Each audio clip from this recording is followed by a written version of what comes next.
Hello दोस्तों, आप कैसे हैं। और मैं विजय कुशवाहा और आप देख रहे हैं बजरंग बीज भंडार यूट्यूब चैनल। और इस समय गेहूं की बुआई का भरपूर समय चल रहा है। जिन किसान भाइयों ने गेहूं की अगेती बुआई कर दी है, जिन किसान भाइयों ने नवंबर के पहले सप्ताह में बुआई कर दी है गेहूं की, उन खेतों में पहली सिंचाई का समय आ रहा है। लेकिन किसान भाइयों को ये नहीं पता होता है कि जब भी किसान भाई पहली सिंचाई करते हैं तो उसके साथ कौन कौन से खादों का प्रयोग करना चाहिए, जिससे कि हमारे खेत में अधिक से अधिक कल्ले हों और कल्ले एकदम स्वस्थ हों और ऐसे कल्ले हों कि वो आगे चलकर उत्पादक कल्लों में परिवर्तित हों।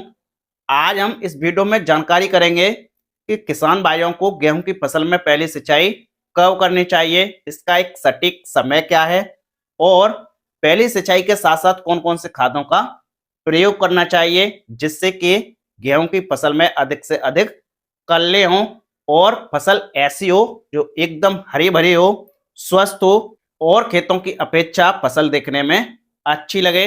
इन सभी बातों पर आज हम चर्चा करेंगे। तो जो भी लोग हमारे चैनल पर पहली बार आए हुए हैं या जिन्होंने अभी तक हमारा चैनल सब्सक्राइब नहीं किया है तो प्लीज आप हमारे चैनल को सब्सक्राइब कर लें और बेल आइकन घंटी को भी दबा दें, जिससे कि नई नई वीडियो का नोटिफिकेशन सबसे पहले मिलता रहे। तो चलिए शुरू करते हैं। जैसा कि आज हम बात करेंगे गेहूं की फसल में पहली सिंचाई कब करनी चाहिए और पहली सिंचाई के साथ साथ कौन कौन से खादों का प्रयोग करना चाहिए। पहले हम बात करते हैं कि गेहूं की फसल में पहली सिंचाई का एक उचित समय क्या है, पहली सिंचाई हमको कब करनी चाहिए। तो किसान भाई, जब भी आप गेहूं की बुआई करते हैं, बुआई के 21 से 25 दिन के बाद आप गेहूं की फसल में पहली सिंचाई कर सकते हैं। और जो पहली सिंचाई है वो आपकी मिट्टी के प्रकार पर काफी निर्भर करती है। यदि रेतीली मिट्टी है तो आप जल्दी भी सिंचाई कर सकते हैं। यदि आपकी हल्की चिकनी मिट्टी है या हल्की दोमट मिट्टी है तब आप पहली सिंचाई एक दो दिन लेट भी कर सकते हैं। तो ये मिट्टी के प्रकार पर काफी निर्भर करती है। एक औसतन 21 से 25 दिन बाद आप गेहूं की फसल में पहली सिंचाई कर सकते हैं। अब बात करते हैं कि गेहूं की फसल में ऐसी कौन कौन सी खादों का प्रयोग करना चाहिए जिससे कि गेहूं की फसल में अधिक से अधिक कल्ले निकलें। तो सबसे पहले आपको ये ध्यान रखना है कि आपको पहली सिंचाई के साथ यूरिया का प्रयोग करना है।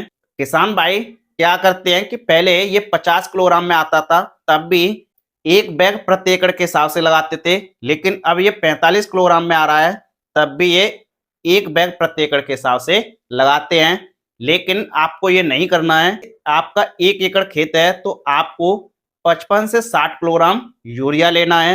यूरिया के साथ साथ आपको जिंक सल्फेट भी लेना है।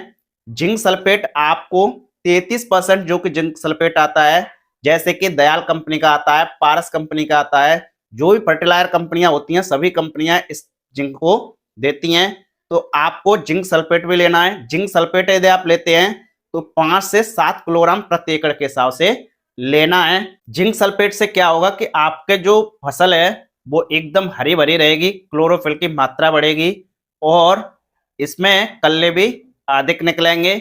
जो इसका जड़ तंत्र होता है, जो रूट सिस्टम होता है, वो भी तेजी से ग्रोथ करेगा।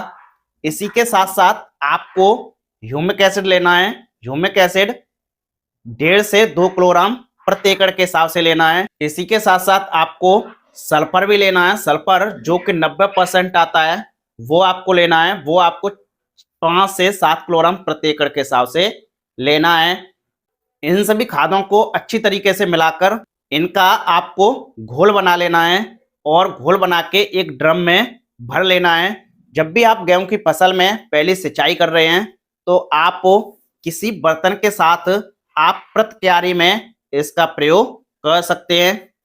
कुछ किसान भाई क्या करते हैं कि जो भी हमने आपको खाद बताए हैं इन सभी खादों को मिला लेते हैं, मिलाने के बाद खेत में बिखेर देते हैं। लेकिन आपको बिखेरना नहीं है, आपको इनका एक ड्रम में घोल बनाना है और घोल बनाने के बाद आपको प्रति क्यारियों में इसका प्रयोग करना है। जो भी पानी की नालियां होती हैं, नाली में आपको इसका घोल डाल देना है, जिससे कि धीरे धीरे वो पूरी क्यारी में फैल जाता है। उसका काफी अच्छा रिजल्ट देखने को मिलता है। आप यदि इस तरीके से इसका प्रयोग करते हैं तो काफी अच्छा रिजल्ट देखने को मिलेगा और आपकी फसल कल्लों से भर जाएगी। आपके गेहूं की फसल में इतने कल्ले होंगे कि आपने अभी तक कल्ले नहीं देखे होंगे।